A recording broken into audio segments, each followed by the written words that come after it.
भी बताते नहीं। मैं लाई हूँ बिस्कुट क्यों खाते नहीं। खा लो ना, क्या देख रहे हो? कुत्ता उतना समझियो का हुआ क्या है कुछ भी बताते नहीं। मैं लाई हूँ बिस्कुट क्यों खाते नहीं। तेरी मोहब्बत में हम तो इसका दर चोट खाए हुए हैं।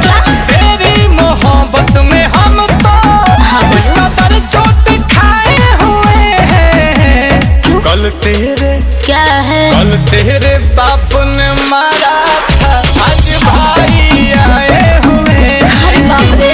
कल तेरे डैडी ने मारा था, आज भाई आए हुए हैं। तो गलत क्या है? तादाद ज्यादा थी क्या?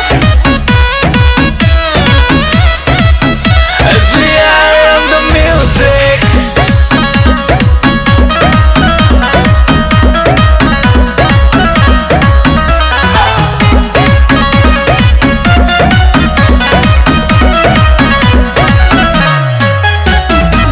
आया बुढ़ापा तो वो तोर पापा बन रहे अमरीश पुरी है।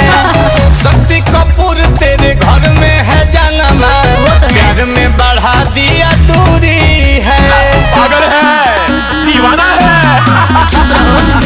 आया बुढ़ापा तो वो तोर पापा बन रहे अमरीश पुरी है।